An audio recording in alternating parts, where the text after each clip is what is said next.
ಅರ್ಥ ಮಾಡ್ಕೊಳ್ಳೋ ಯಾವ ಲಕ್ಷಣನೂ ಕಾಣ್ತಾ ಇಲ್ಲ. ಜಾಸ್ತಿ ಆಗ್ತಾ ಇದೆ. ನಿಮ್ಮ ನೀವು ಏನ್ರಪ್ಪ ಅನ್ಕೊಂಡಿದ್ದೀರಾ? ಏನ್ ಅನ್ಕೊಂಡಿದ್ದೀರಾ?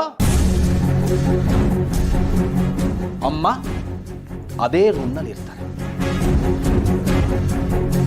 ಅವರು ಎಲ್ಲಿರಬೇಕು, ಯಾವ ಜಾಗದಲ್ಲಿ ಇರಬೇಕು ಅನ್ನೋ ನಿರ್ಧಾರ ಮಾಡೋ ಹಕ್ಕು ನಿಮ್ಮಗಳಿಗಿಲ್ಲ.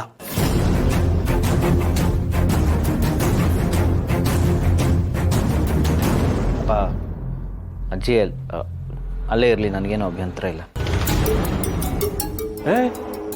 ಚೆನ್ನಾಗಿದೆ ಕಣ ನೀನು ಹೇಳ್ತಿರೋದು. ನೀವು ಮಾತ್ರ ನಿಮ್ಮ ಭಾಗದಲ್ಲಿ ಆರಾಮಾಗಿ ಓಡಾಡ್ಕೊಂಡಿರಿ. ನಾವು ಇವರು ನೋಡ್ತಾ ನರಳ್ತಾ ಇರ್ತೀವಿ, ಆಯ್ತಾ? ಸಂತು, ನಿನ್ನ ತಲೆಯಲ್ಲಿ ಏನು ಓಡ್ತಾ ಇದೆ ಅಂತ ಹೇಳ್ಬಿಡು. ಈಗೇನು ಅಮ್ಮ ಆ ರೂಮಲ್ಲಿ ಇರೋದಕ್ಕೆ ನಿನಗೆ ಬಾಡಿಗೆ ಕೊಡ್ಬೇಕಾ? ಆ ಥರ ಏನಾದರೂ ಲೆಕ್ಕಾಚಾರ ಇದ್ರೆ ಹೇಳ್ಬಿಡು, ಅದನ್ನು ಕೊಟ್ಬಿಡ್ತೀನಿ. ಏನು ಅಂತ ಮಾತಾಡ್ತಿದ್ದೀರಾ? ಇನ್ನೇನಂತ ಮಾತಾಡ್ಲಿ ಲಕ್ಷ್ಮಿ? ಏನಂತ ಮಾತಾಡ್ಲಿ ಹೇಳು? ಈ ಹಣದ ದುರಾಸೆ ತಲೆ ತುಂಬಿಕೊಂಡಿರುತ್ತೆ ನೋಡು, ಅವ್ರಿಗೆ ಈ ಸಂಬಂಧ, ಪ್ರೀತಿ, ವಿಶ್ವಾಸದ ಯಾವ ಅರ್ಥನೂ ಗೊತ್ತಿರಲ್ಲ.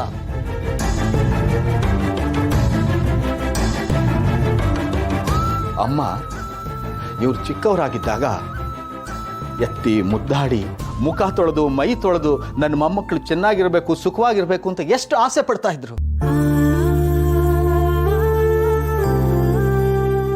ಅದು ನೆನಪಿದೆಯಾ ಇವ್ರಿಗೆ? ಈ ಇಳಿ ವಯಸ್ಸಿನಲ್ಲಿ ಅವ್ರಿಗೆ ಇರೋದಕ್ಕೆ ಜಾಗ ಕೊಡಲ್ಲ ಅಂತ ಜಗಳ ಮಾಡ್ತಾ ಇದ್ದಾರೆ. ಇನ್ನೇನಂತ ಹೇಳಿ? ಅಮ್ಮ ಇರೋ ಜಾಗಕ್ಕೆ ಬಾಡಿಗೆ ಕೊಡಬೇಕು ಅಂತ ಹೇಳಿದ್ರೆ ಕೇಳ್ಬಿಡು, ಕೊಟ್ಬಿಡ್ತೀನಿ. ಅಪ್ಪ ಯಾಕಪ್ಪ ಹಾಗೆಲ್ಲ ಮಾತಾಡ್ತಿದ್ದೀರಾ? ಇನ್ನು ಹೇಗಪ್ಪ ಮಾತಾಡ್ಲಿ? ಇನ್ನು ಹೇಗೆ ಮಾತಾಡ್ಲಿ ನೀನೇ ಹೇಳು. ನನ್ನ ಹತ್ರ ದುಡ್ಡಿದ್ದಾಗ ನಿಮ್ಮ ಕಷ್ಟ ನನ್ನ ಕಷ್ಟ ಅಂತ ಅನ್ಕೊಂಡು, ನಿಮ್ಮ ಸುಖ ನನ್ನ ಸುಖ ಅಂತ ಅನ್ಕೊಂಡು ನನ್ನ ಕೈಲಾದದ್ದು ಸಹಾಯ ಮಾಡಿದ್ದೀನಿ.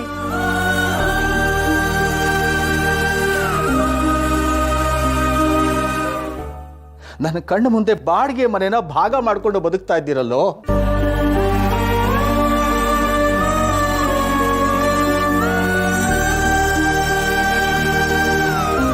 ನೀವು ಭಾಗ ಮಾಡ್ಕೊಂಡಾದ್ರೂ ಸುಮ್ಮನಿದ್ದೆ.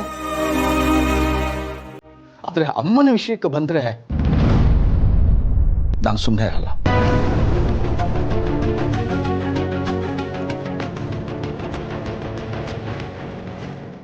ಅಮ್ಮ ಯಾವ ಜಾಗದಲ್ಲಿ ಇರ್ತಾರೆ ಅಲ್ಲೇ ಇರ್ತಾರೆ. ಇದರ ಬಗ್ಗೆ ಇನ್ನು ಯಾರು ಮಾತಾಡ್ಕೊ.